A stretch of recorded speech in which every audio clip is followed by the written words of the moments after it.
क्या आपने कभी किसी ऐसे तालाब के बारे में सुना है जो सूरज की रोशनी में सोने की तरह चमकता हो?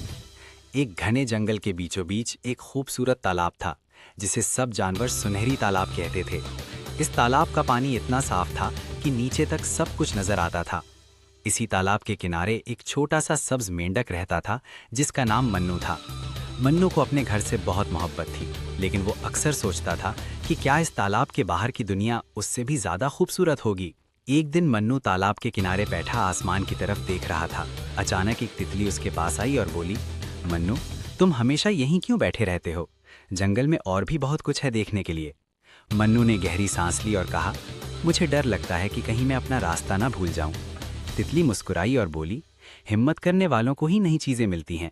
ये सुनकर मन्नू ने फैसला किया कि वो आज पहली बार तालाब से थोड़ा दूर जाएगा। मन्नू उछलता कूदता जंगल में दाखिल हुआ।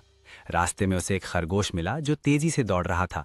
खरगोश ने कहा, आहिस्ता चलो वरना गिर जाओगे। लेकिन मन्नू को जल्दी थी, वो सब कुछ जल्दी जल्दी देखना चाहता था। अचानक उसका पांव एक पत्थर से टकराया और वो कीचड़ में जा गिरा। उसकी सब्ज चमक मांद पड़ गई। मन्नू को एहसास हुआ कि जल्दबाजी हमेशा अच्छी नहीं होती। उसने खुद को साफ किया और आहिस्ता आहिस्ता वापस तालाब की तरफ चल पड़ा। जब मन्नू वापस सुनहरी तालाब पहुंचा तो सूरज गुरूब हो रहा था। पानी सुनहरी रोशनी में पहले से भी ज्यादा खूबसूरत लग रहा था। मन्नू ने पानी में अपना अक्स देखा और मुस्कुराया। उसे समझ आ गया कि दुनिया देखना अच्छी बात है, लेकिन अपने घर की कद्र करना भी जरूरी है। तालाब के दूसरे मेंढकों ने उसका इस्तकबाल किया और उसकी कहानी सुनकर खुश हुए। इस दिन के बाद मन्नू कभी कभी तालाब से बाहर सैर करने जाता, मगर एहतियात से और समझदारी के साथ।